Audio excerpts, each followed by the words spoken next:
Hi everybody, Colin Stevenson here with my man John Lenhart, my hero again. He's back. Today we are talking about racism. Now we know it's a hot topic on the planet at the moment. This was the chat that I wanted to have first. When I started with John and 3 episodes ago, I wanted to talk about this first because I am a compassion person and I'm finding it frustrating. Everything that's going on, and I really wanted to. I want to do something to change it, but I don't want to make things worse. And this is where John can help explain with me and to you how we can actually do something and not do it because you've been told to do something. Right. So I'm the reason why we didn't address this topic sooner. I hope this video will show you why. But I wanted to address the other 3 topics, and we're going to be drawing on them. But right off the top, I want to just say, we want to find out this. The point of this video is really to help you figure out if you really want to end racism. Everybody wants to end racism because it's inconvenient. Yeah. So everybody, you ask anybody, everybody go, yeah, I don't like racism. I don't want it. Why? Because it's inconvenient. Do you really want to end racism? We can show you how to end this. And the issue is that people, when they learn how to end it, and this will even help the person, the problem is the person's going to have to give up their flawed strategy for happiness. Yes. So 2 episodes ago, we proved to you that there's only one strategy for happiness. Last episode, we essentially showed you that strategy is love. Yep. So we have already showed you that everybody who doesn't really want to end racism are the people who are holding to a flawed strategy of happiness that's not going to help them or ever make them feel happy, and it's going to take the rest of us down. So Yes. That's why, if you can imagine talking about racism and not having that background, this video would be very long. So here's my first proof whether somebody really wants to end racism is, are they willing to read a half-an-hour article? Are they willing to watch a half-hour video? If someone says, that article's too long, that video's too long, that's great. Know that you don't really want to end racism, and you've learned something about yourself. So the first thing we want to find out is if you really want to end racism, by whether you really want to watch this video and really look at the other resources. Yep. Now, I would love to elaborate on this. And this happens from I'm going to go into I'm going to go into compassion in a minute, okay? But just now, what you were talking about people making a conscious effort to actually want something to happen or to change or to gain knowledge. Yeah, when you gain knowledge, it's the only way that you're going to allow anything to change.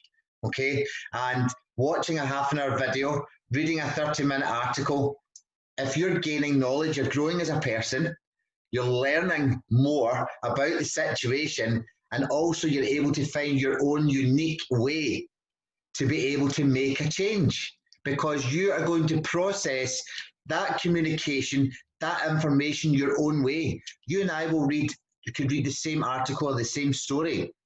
We're not going to have the same output after it comes in. So this is allowing people to, again, be in their unique self, to be able to come out and express what they've just learned or just found out. Now, as we've discussed, I am a compassion server, okay? I'm here to serve everybody, anybody, in any way that I can to make their lives better, okay? But compassion is something that we want to talk about, because compassion, someone telling me as a compassion person, you have to do something to end racism, okay? As a compassion person, I want to do something so much. I want to do more than my fair share. I would love to do it for everybody, okay? But for me to jump out and do something that I'm being pushed to do, I could make the situation worse. Right. So the thing is that the first thing I want everybody to understand is that your model for the brain gives you away. And so you might not even know you're sharing your model for the brain. So let me give you a couple of metrics on how you're giving away your model for the brain. how you try to, there's only 4 models, okay, for the brain. So, and there's only 4 strategies for how you change someone's behavior. If you try to intimidate them, you are treating them as an inanimate object. You see people as an inanimate object. I know that sounds harsh to hear. If you try to reward people or punish people, if you try to change their behavior through reward or punishment, you are treating them as an animal. Yeah. I know that sounds hard to hear, but that's really what you're doing. If you try to change someone's behavior by being logical, by saying, look it, this is what you need to do, you're actually treating the person like a robot. I love to say to people, if I logically tell you the right way to eat and the right way to exercise, are you changing your behavior tomorrow? No. Well, this is going to be the crux of everything we're talking about. Because if you treat people like a human, you're going to approach them in their uniqueness. You're not going to try to change their behavior. You're going to present truth. And just everything you said was beautiful, was they're going to internalize it and it's going to come out of them according to their uniqueness. So do you know how to approach people in their uniqueness? So everything we're going to talk about here ultimately comes down to robot or human. And what I'm going to show you is the strategy we've used for the last 50 years is treating everybody like, sometimes you treat them like an animal, but I think we've grown out of that.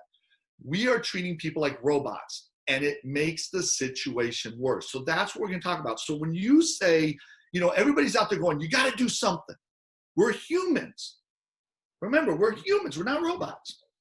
So if you know the right thing to do and you don't do it, then you will feel guilt.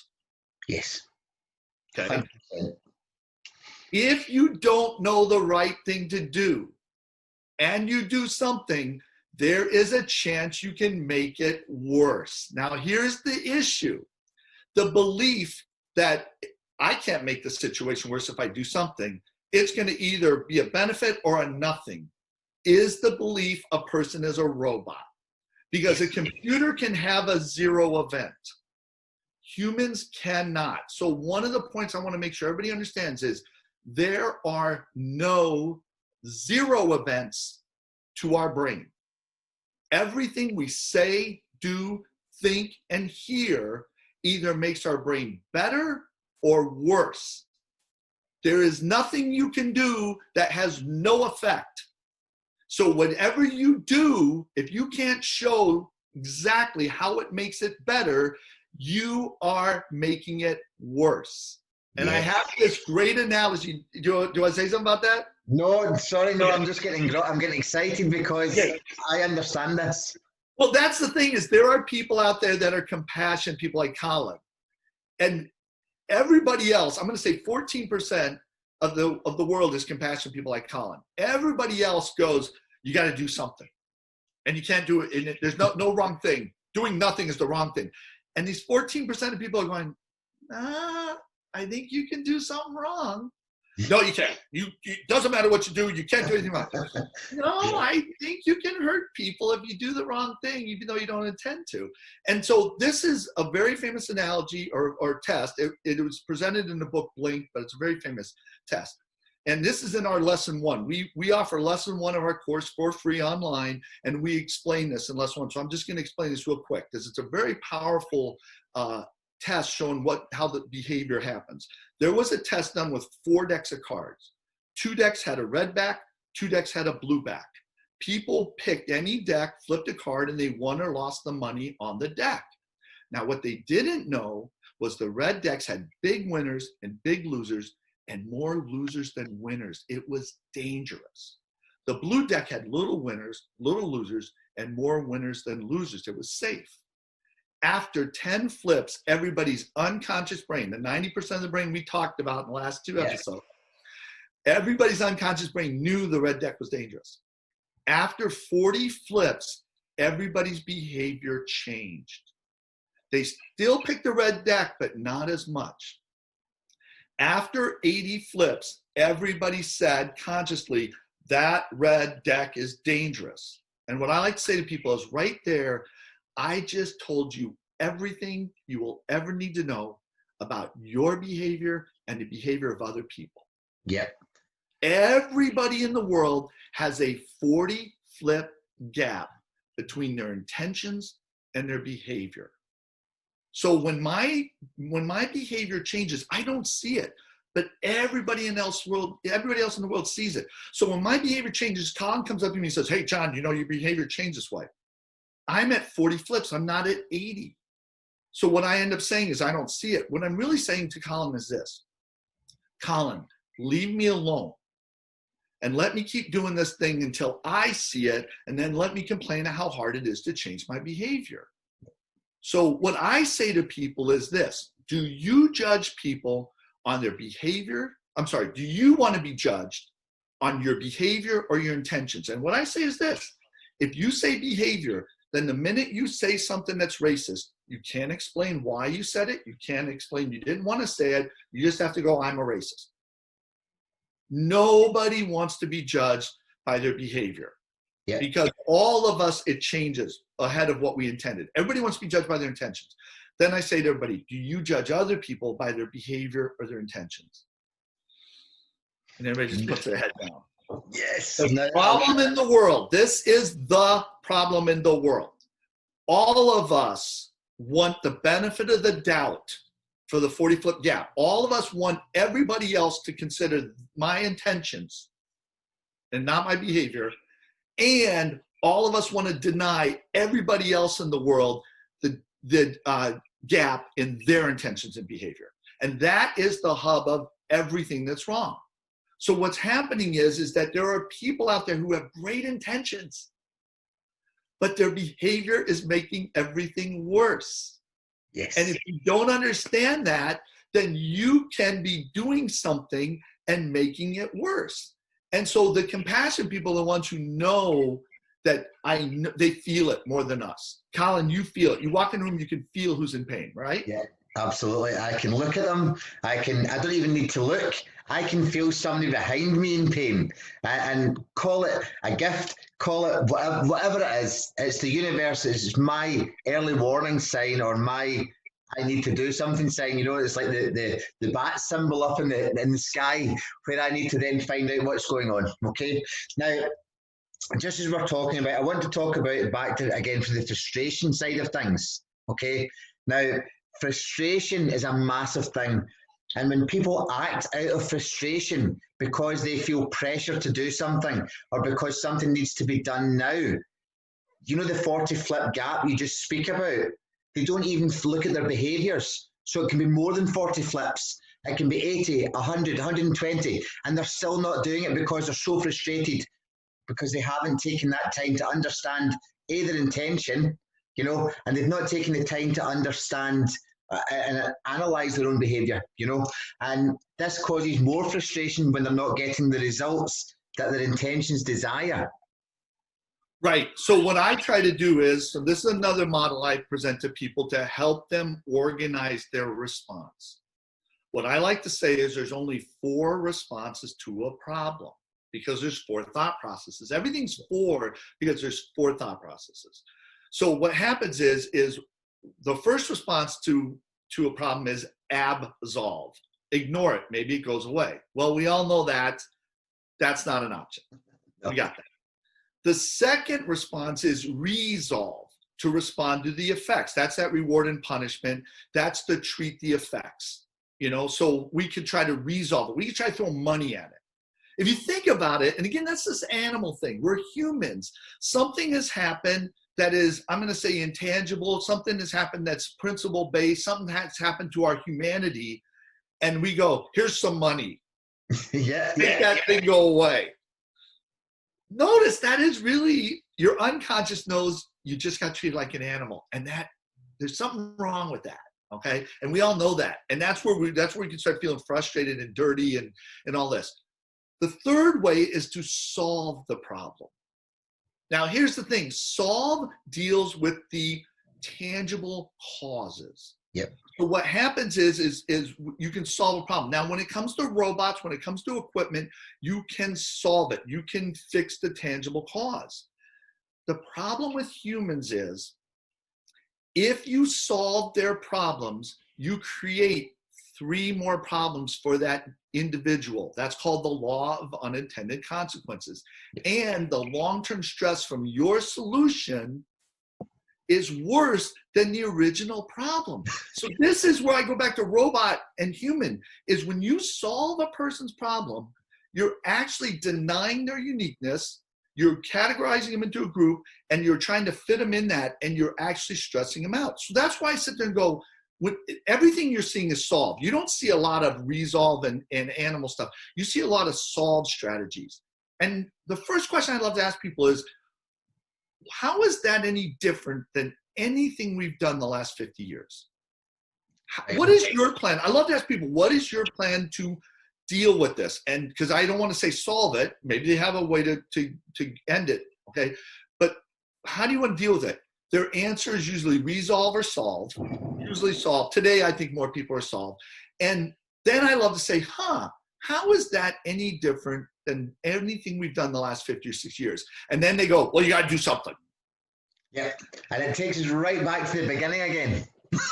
And that's why this gets worse. If you think about it, you sit there and go, well, we're going to really solve this. When everything else happened, we've had all these other racial incidences in the last 50 years in America. And we always hope it's going to come out of it. And does it ever come out of it? Nope. No, because it's never satisfying. And we've talked about this from the very first episode that you and I've done. It's satisfying into your uniqueness. If I solve this, it's like parading. It sounds like it makes sense. If I put myself up in front of, Twitter or whatever, Instagram, and get affirmations for how I look, it makes me think I should feel happy. Why wouldn't I feel happy? The problem is that it's never going to be satisfying, and it's going to always be off, and it's going to always frustrate us, and it's always going to, because it's not to our uniqueness. So that's what's happening, is all these strategies are trying to solve it, and all of them are going to make sure we have this problem and worse in the future. And that's that frustration you're feeling, because it's not dealing to the uniqueness of the person. I love that. And just while we go on to that, we'll talk about whether it's conscious or unconscious behavior in just a second, right? But while you're talking about this, if we look at what's been done over the last 50 years, everything a problem has been put out. Everyone tries to come up with a solution to solve it. And then it comes back around, as you say, full circle, and then the problem comes back again. Okay, now this is the constant way of life. Now, some people might think that the ones who run the system want this to come back. Some people might think that the teachings to us in terms of who we are ourselves, so it's not so much teachings, it's about understanding, right? Sorry, I'll use a better word.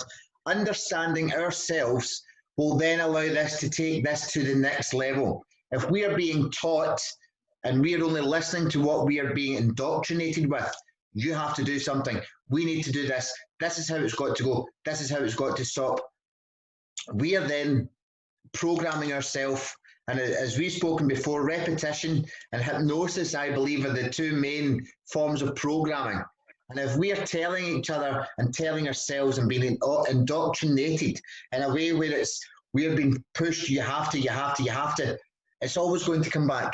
It'll go away for a short period of time, and they'll solve it with more rules, more regulations, and more structure, which allows our uniqueness to come in even further and us to not be free. Then not only have we got the frustration of it not being satisfied that we just spoke about, we've now got the frustration where we cannot live outside our tight zone. And this is again, so racism to a degree for me, okay, in my personal belief, is to do with personal freedoms not being given to people because they don't understand themselves. And I also believe that it's from them wanting to express this justice that they don't have in themselves for others. Now, if everybody was to find their uniqueness in the world, okay, not look and say race, gender, creed, any of these things, if they looked at their own uniqueness and looked at people for their uniqueness, what would then happen is there would be no war, there would be no frustration, there would be no absolute disasters on this planet and violence and protests. because we would all be living in our unique selves. And it all leads back to how we find happiness, how we have love. And you know, when people kind of speak and you know, when they talk, everything, they're not listening as much. At the moment, that we're taking a turn in the tides where everyone's communication has to be, listen to me, you will do as I say and do what I do because I do it best. Nothing's saying, how would you like to do this? How would you feel satisfied? You know, and just that's what leads us on to the kind of conscious and unconscious behavior. Do you believe racism is a conscious or unconscious behavior? So I think I want to talk about that relative to the uniqueness thing you said. The brain and the mind. All the indoctrination we've gotten is we have a flawed belief about the brain, and then we don't understand the mind or the uniqueness. So let's talk about the brain and we'll work back to uniqueness, and then we'll actually show people how to end this. This is awesome. So the brain is 10% conscious and 90% unconscious. And we talked about this in the previous episode, that your energy, your joy, your sexual attraction is all in your unconscious brain. Your behavior is in your unconscious brain. Your behavior is not in your conscious brain. So when someone says racism is conscious, think about what they're doing. They're doing what I said about the 40-foot gap. If I see you do something racist that you didn't intend to do because you have a 40-foot gap, and I go, Colin intended to be racist, I just denied you the 40-foot gap. And my justice monkey is going to kick me from the inside and make me feel worse, and I'm hurting myself. Me saying racism is conscious, if I don't have absolute proof, is hurting me. And is making me worse. So I love to go on LinkedIn and go, do you think racism is conscious or unconscious? And here's the problem. If racism is truly conscious, then the way to deal with it is conscious. Everything you just said, everything we've done the last 50 years is dealing with racism as if it's conscious. That's everything we've done. We are robots. We do everything consciously. That's where our behavior is. So we will fix this problem consciously. And for the last 50 or 60 years, drug abuse hasn't gone away and racism hasn't gone away. Now, how much longer is it going to take people to realize that we are not robots? Now, see, Colin, I think you and I should be nominated for a Nobel Prize because we must literally be the only people in the world saying, let's deal with people as if they're humans. Yes. Everybody thinks they're saying that, but everybody's saying, let's deal with people like they're robots. And I don't hear anybody doing that. I don't see anybody acting like anything we're about to say. So we must literally be Nobel Prize candidates right now because you never heard this. In fact, if anybody yells or screams at our approach, they are proving nobody in the world has ever talked about what we're going to talk about. Yes. So I love this, okay? Racism is unconscious. And again, the book Blink even talks about this. Racism is unconscious. If you fix an unconscious behavior consciously, you make the person dumber and you make the behavior worse. So everybody out there trying to change this consciously is doing what we've done for the last 50 years, and it's going to end up with an unsatisfying result, and it's going to end up charging people with stuff, and it's going to end up right back where we belong. Yeah. And you know what? Part of the reason I want to do this video is I want this information out there because all these people, they're going to be the guiltiest people in the world. They had access to this video, they had access to the answer, and they're going to do the same thing we did for the last 50 years. So that's the thing is racism is unconscious. And if you go out there and consciously state stuff, that's what you're doing. Because, you know, Colin, I think one of the things we could do is we could help. I think our viewership are not the protesters. They're not the counter protesters. They're the people mad at the counter protesters. So let's do a little illustration, okay? So you have protesters out there. And then now we have people counter protesting. We have people protesting that these people are protesting, right? And now our friends want to get mad at these people. Yeah. So if you think about it, these people, an injustice has been done, they felt an emotion, and they need to express it. And these people are telling these people, don't. They're logically, it's not going to help you. You're tearing this, you're blah, blah, blah, blah, blah. Why are these people yelling at these people? Because they're feeling an emotion. Yep. So what they're doing is they're saying, I'm a human who feels an emotion, and you should be a robot and not feel an emotion. And all of our friends are going, boy, I want to yell at the counter protesters. But when I go to do it, I feel funny. Why do I feel funny? And I always say, well, think about what you're doing. You're going to say, you feel bad about this. This upsets you. These counter protesters upset you, right? You're going to do the same thing. You're going to do the same thing these hypocrites are doing. And that's why but you're a good enough person, you know, I feel bad about it. These people don't feel bad. They're going to do something. We're going to do something. Okay? And it's like, and our friends are like, no, I feel funny. And then when we explain it, you go, oh, so really, you know, as much as the fourth strategy for dealing with a problem is to dissolve it. The only way to handle problems for humans is to dissolve it. And as much as I'd like to dissolve this problem, we have to do a backward step here because we're further along. If we had done what we're about to say later, you know, 50 years ago, there wouldn't have been racism 30 years ago. Okay. No. And that's why, you know, one of the videos we'll eventually do is on synaptic pruning. I believe all the problems in the world would be solved if we helped 11 and 12-year-olds go through synaptic pruning at 13. I believe we'd all be living in Wakanda. And I've written an article about that, okay? So we'll talk about that. So there's a dissolve strategy, but we have a backward step here. So the first thing we need to do is if you're a human, when you see an injustice, and we saw the justice monkey last week, when you see an injustice, you have this emotion. Number one, get the emotion out. And you surprised me on the first video by saying, hey, you got something that would help people? That's my Colin impersonation, by the way. You got something to help people. And that's what I was feeling all the stuff that was going on. So what I said to you was, here's the thing. When you're feeling an emotion, holding it in is damaging because you're a human, you're not a robot. Let the emotion out. And I said on the very first video, don't let it out at somebody. Let it out away. So here's the issue.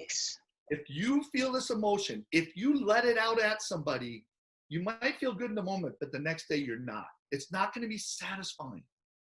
If you let that emotion out not at somebody, you're going to feel satisfied. So that's the number one thing we need to do. And part of the reason I wanted to wait a couple of weeks is I wanted to give everybody a chance to let that emotion out the right way so that we can talk about, now let's end this thing, to go on to this. Yeah. So the first step is to let that emotion out. If you look at what Gandhi and Dr. King said, they never said the people they represented weren't upset, hurt, mad, frustrated. They always said they were.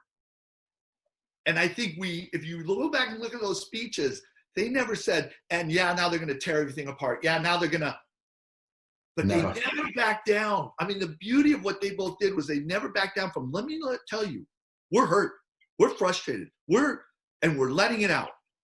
And if everybody just chill out for a while, we need to let this out. We're not going to let it out at people. There was an incident in one of Gandhi's protests, and when it hurt other people, he stopped all protests. So, you know, Gandhi and Dr. King both knew, look, we need to let this out. This is the healthy thing to do. We're humans. We're not robots. We need to let it out, just not at people. The counter protesters are proven they're hypocrites. Yep. Because they are humans feeling a frustration in response to what they perceive as an injustice. I get it. But if you start letting it out at people, why aren't they feeling this hypocrisy? That just tells you how far gone they are. Yes. And so our friends, let's look at the count. Let's give room to everybody who needs to get their emotion out. And then let's feel bad about these counter protesters who are just hypocrites. I mean, would you want to be one of them? I'm glad I'm not one of them. Yep. And I just wanted to touch on this quickly because I have lots of friends who, if we want to go down the robot route, I have got friends from all different races all over the world, right? My friends to me are my friends regardless of where they come from, what they look like, whatever. Okay, I love them all the same, and I see them for who they are and what they do, you know, from their uniqueness point. Okay, I accept them fully, regardless whether I agree, like, dislike what they do. It's what they do. And again, having and using this for the way that I judge them, okay, would be wrong. So I bring everybody in, and regardless of who they are. Now, just while you were talking on the counter protesting there, I have got friends doing the protesting, and I've got friends doing the counter protesting. Okay, now the UK has come off the back of what's happened in the US. Okay, and now the same thing is happening here. So we have got the protesters, the counter protesters, and now we have got, there was reports this morning that I was reading of football firms, you know, like the casuals, the fighters, going against the counter protesters and the protesters to protect the monuments and these type of things. So it's all turning into kind of mass turmoil, and you know, and you can feel it in the air, and it's only going to settle when they express their frustration, their emotions in a way where it's not directed to a person. So what you have just spoken to me has literally just lit up extra things in my brain, because as much as I understand, as you quite rightly put, I always understand, but I just can't put it into words. Now that you've said that, I've had to express that I understand, right? But I'm also seeing the behaviours differently from these other groups. So now that we've got a third faction, but then we've got the military, and we've got the kind of police faction as well. So all these factions are all against each other, and every bit of frustration is coming out onto them. And there was something you spoke to me about. I'm not sure if it was the last video or the video before, about the football coach. Instead of shouting at the players, he turns round and he goes away and he shouts and shouts to the ground, and he points and stamps his feet. Then he comes back and says, right, this is the play, you know, and he gets in. Now, if everybody was to go home, and when I have, you know, that I do kind of energy healing and certain kind of spiritual practices, shall we call them, when people come to see me and they say, I can't help being angry, we can't sometimes. I'm compassion. I mean, I've got one of the biggest hearts in people that I know, and I love everybody because they're all unique and they're all special. But it does not stop me from getting angry. It does not stop me from blowing up like a volcano sometimes. I don't hold on to it. I have to, it's about how it comes out, you know. And before I used to be able to do it in a group or in the family situation, rah, and where now I say to people, why don't you just go upstairs, wrap your face in your pillow and scream? Just literally just scream into your pillow. Nobody else will really hear it. It'll be muffled. And then you walk back into the situation with a fresh mind and able to express your own unique feelings. And so that's the thing, is that that's not gonna solve it, you know, screaming. It's really a resolve, because we've gone backwards. So we're in a bad situation. We need to do a resolve step. And that's what that is. That screaming the pillow is the resolve. What's the dissolve? And you said it, uniqueness. So what's the dissolve? So the way I like to approach the dissolve is I like to ask people, what's your definition of respect? And what's interesting is people will say, well, a lot of people won't even give their definition. Yep. Okay, which is a bad sign, and we're going to see why. But second of all, when people say treat people like I want to be treated, here's the issue with that: is my uniqueness is what I would call an administrator teacher, and we're going to talk more about these uniquenesses. You know, Colin's already talked about compassion server. You know, my uniqueness is administrator teacher. If I treat a person who is an exhorter as administrator teacher, they're going to blow up. So I'm going to give you an example. And I wrote about this. There are people who are exhorters. They want you to feel what they're feeling. They're the cheerleaders. Woohoo! They're getting all jacked up. And what happens is, and we help teachers with this, these kids will start freaking out. They don't feel connected. They feel connected when you make the same face they make, feel the same emotion, or you express the same emotion. That's when they feel connected. And 14% of the population is that way. So what happens is is that these people want you to feel that. If they're frustrated and you talk to them calmly, they will destroy the room. Yeah. And then we will say they're a bad person. But here's the reality. Most of the people who are famous are exhorters. Okay? You know, Michael Jordan, you know, Oprah Winfrey, you know, Elon Musk, all these people are exhorters. And the problem is they end up being these amazing people, or they end up being categorized as having mental issues. Yeah. What happens, we teach the teachers to express and make the same face as these kids and express an anger, not necessarily in what they're doing, because that'll give them agency, but in something else. So, you know, we have testimonials of this kid getting upset. You know, this teacher said, come over here for, you know, circle time to talk. And he starts getting upset. And the teacher looks at him and goes, I know, it makes me so mad when kids don't join circle time. And he goes, and he walks over. He feels connected. That's his uniqueness. If you treat him like you want to be treated, you can make him worse. A perceiver is the opposite end of the spectrum. They want you to see what they're seeing. When we go into schools, most of the people that are causing problems on LinkedIn are perceivers. When we go into schools, we get rid of 80% of the problems in the first 3 months by how they deal with perceivers. A perceiver will sit there like, Colin, if you're the teacher and I'm a perceiver student, I'll say, hey, Mr. Patterson, or he's not paying attention. He's not paying attention. And what do you say? What do all teachers say? Pay attention. Or you'll worry about yourself. You know what I mean? It's like, I'm saying he's not paying attention. You're going to say to me, worry about yourself. Yeah. If you don't see what I see, all of a sudden now I got a problem with you. These are quick people get in a fight with. Wait a minute. You're a teacher. You get paid to help teach a student, and he's not learning, and you don't care. You're stealing from this school. You're not doing your job. Now you're going to send me to the principal. I want to go because I want the principal to be aware there's a guy stealing from the school. Yeah. If you say to the kid, I see that, even if you want to disagree, if you say, I see that and disagree, no problem. A perceiver cares about the facts, and they don't care about the emotion at all. An exhorter cares about the emotion, and they don't care about the facts. We say they lie, they exaggerate. They're not intentionally lying or exaggerating. They're trying to get you to feel what they're feeling. So if they have to change the facts to get the feeling, they connect on the feeling. So the thing is that you need respect is treating people the way they want to be treated. That's the definition of respect. Treating someone the way they want to be treated. And everybody's unique. So now here's the issue. How do I know, Colin, how you want to be treated? You and I meet on LinkedIn. How do I know that? What do I need to do? We need to communicate. We And need to ask questions. We love to say everything's communication. Yeah. And we need to communicate. We need to ask questions. We need to understand. Now, so, go on. If we use these 3 tactics, we will get on well, and we can dissolve any issue in the world.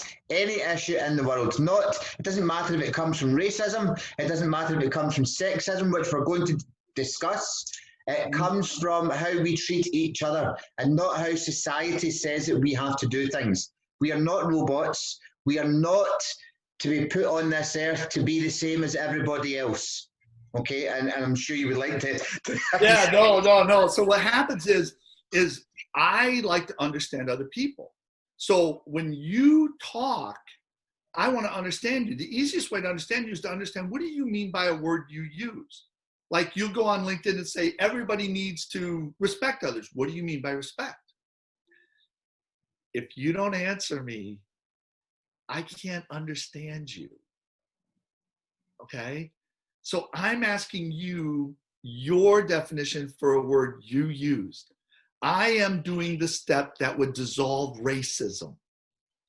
If you don't share your definition, or if you avoid it, or if you rationalize it, or if you give some poetic definition and it's meant to confuse me, who is exhibiting the cause of racism?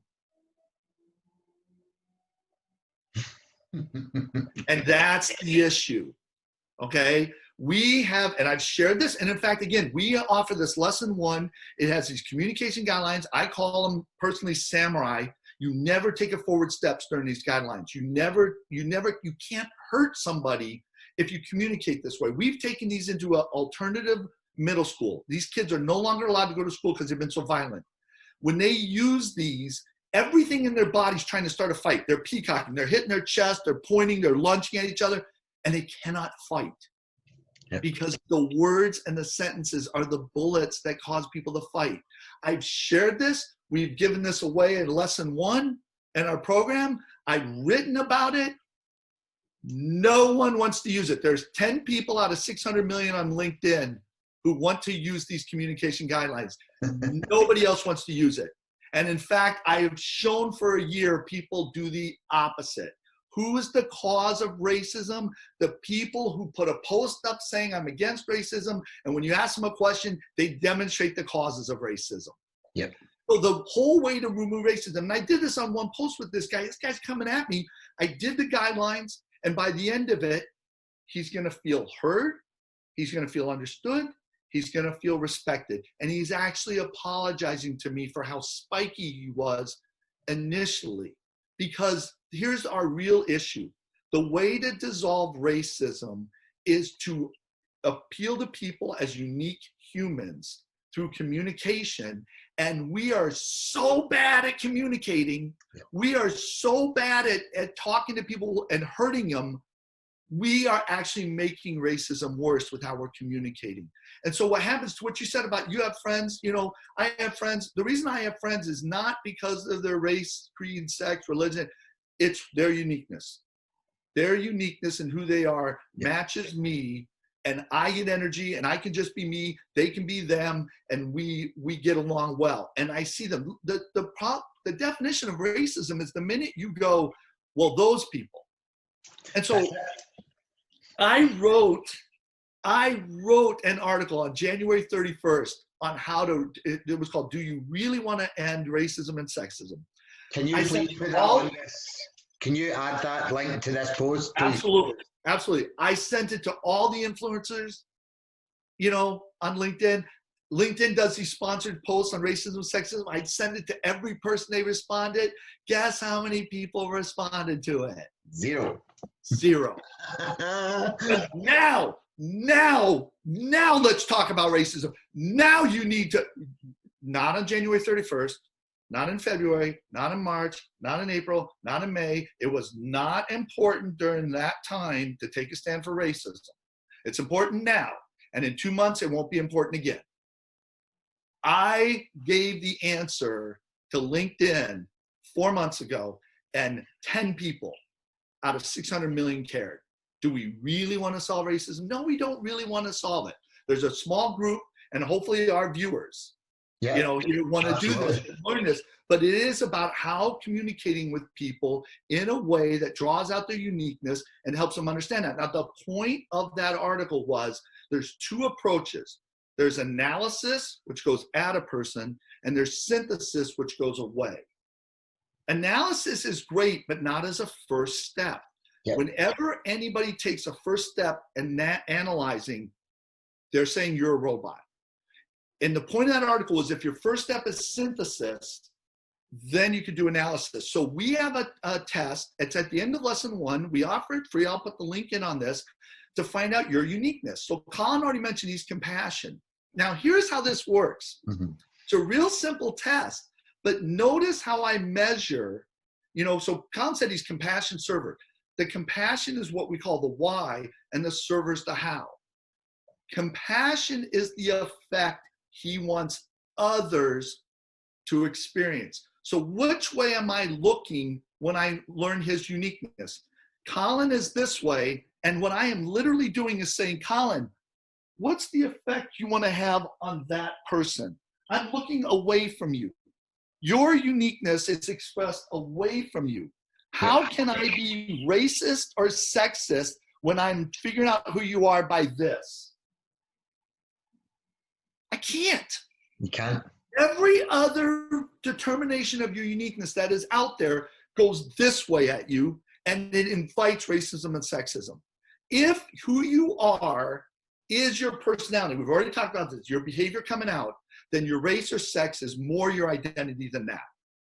But if you are, your uniqueness is inside, then your race and sex is less your identity. So this is called categorical thinking. Our brains, the point of that article was our brains naturally are made to categorize. Our brains are naturally made consciously to figure out and break things into pieces. Yeah. Our brains are racist. Our brains are naturally racist. And the way to dissolve it is to make the intentional first step of finding out your uniqueness by looking away from you. Colin wants everybody to have their pain bared. He wants everyone to feel better. I'm administrator, teacher. Administrator, I want everybody in the right spot relative to another person or a goal they're doing it. Server, Colin, server's all 7. Colin will do whatever it takes. He will do whatever it takes that your pain is bared. That's why he's a good person. And that's why he can appeal to so many different people. That's why he's so lovable and likable. He moves to connect. I do not. I'm an administrator, teacher. I am always going to sit here and explain the why. It's going to be brutal. It's going to be a 30-minute article. It could be an hour-long video. I am going to teach. That's what I do. I'm a teacher. But why am I doing it? Because I want you to be in the right spot relative to this issue or relative to another person. Yep. That's what gives me energy. When I'm affirmed for that, I have energy. When you affirm somebody, black, white, whatever, for who they are, it's satisfying. When you affirm them for something, appearance, it's never satisfying. Yes. So that's what we do is we offer, I have offered, you know, in our lesson 1, we have the communication guidelines. We also have, whether you're big picture, small picture, that's a brain issue. We also have whether you're internal, external processor. Those are all uniqueness. At the end of that lesson, you can take the intangible driver test to find out, you know, like you found out compassion server, I'd find out administrative teacher. And then we actually have our lesson 2 goes through all of the ways to see how to relate to other people based on their uniqueness. And we even have a video that shows you how to figure out what other people's uniqueness is. I can go on LinkedIn, see somebody's uniqueness, and have already a good idea of how to relate to them. And then I can intentionally relate to them in a way that gives them energy. Them energy, yes. Now, and helps them feel settled and helps them feel more and helps them have more energy. And I know my uniqueness, so I can do that. So if you look at this racism thing, the way to dissolve it is to treat people like humans, and everybody's treating everybody like robots. Yep. So that's the issue. And you dissolve it by getting to know people's uniqueness. But if you don't know how to figure out somebody's uniqueness, then unfortunately your brain's naturally going to make people racist. There is one school district in the world right now that is having us teach all their special ed, over 100 teachers, how to do this. I would say there's one school district in the world that really wants to end racism. Yes. Now, can I touch on just a subject before we go, please? Yeah. This is what I find fascinating. Not once during this whole conversation on dissolving racism and getting rid of it altogether did we mention a race. Yeah. Not did we mention one race. And so there's the post out there that says there's only one race, the human race. That's a fact. Yep. And I would say that that's the communication guidelines. They're stating a fact and they're not at anybody. Yep. And we all know that. And truth is self-evident. There's only one race, the human race. So it doesn't matter, you know, the issue is, you know, ultimately it comes down to this, Colin. You either are trying to not appear racist and be racist, or not worried if you appear racist and not be racist. You and I bonded over the fact that we're not racist, and we don't care if people say we appear to be racist because we're not following their pattern. Yep. But the thing is I guarantee you everybody can see the companies that are trying not to appear racist, and it's talking down at people. Yep. It's that again, using them as robots and pushing information to make them behave a certain way. And again, it goes. We can go on about this all day, you know. Right. But I think we've spoken enough. This should be enough food for thought for people to start to try and understand. Again, they can reach out on LinkedIn. They can reach out on this video, and they can talk to you. If they would like to talk to me, I don't have the same workings as you, but I'm happy to run through things, and I can come to you and explain how they can bring out other people's uniqueness. You know, we're not claiming we know everything about everybody, but we have a genuine understanding of people and how to dissolve the issues, you know. And I would love for more than one state of schools to be on this. I would love colleges, universities, workplaces, you know, all these families, everything to take on this model, because then everyone is a human. They're the human race. That is it. Anything else apart from that is their uniqueness, which makes them themselves. So if everyone takes this on and realizes, well, I'm not actually part of anything, but I'm part of everything. Yeah. So everything is the human race. Not part of anything is because I'm unique. So you can't be part of something else. This is how we can all move on, and how we can grow and flow, and you know, and really just start to move on with life. And it sounds difficult to some. I understand that, and I feel the difficulty is something that is so simple, coming to something that we've been made to believe is so difficult to dissolve or solve. That is a fright. It's a shock to the system. Okay, but there is a but. If we all did the same thing according to who we are, everything would be easier. And if we could express that to people, one of the things is you've been able to express it. That's what we teach these kids, is when these kids own their uniqueness and they can express it, they're now in control of how much energy they get and don't get. That's what you've experienced. That's what I've experienced. So the thing is that we are helping people understand their uniqueness and then be able to express it. And we're helping people learn other people's uniqueness and expressing it. And it benefits the person. So if a person doesn't want to do what would benefit them and other people, then they really don't want to end racism. And that's good. They've learned that about themselves. Yes, and at least they know. At least they know, and the frustration will go. But again, we're looking forward to the next one. The next video, we're going to talk about sexism later on this week. And again, it's a subject that's running the world at the moment, as well as racism. That this seems to be the drive behind lots of campaigns and protesting and, you know, rules, regulations, everything that's pushing people towards being a robot and away from humanity, their unique self. So again, it's going to be very interesting, like this one. We hope everyone enjoys it, and we hope everyone's enjoyed this. And again, John, thank you so much for your time. You've been absolutely great as usual, and I look forward to the next one. Thank you.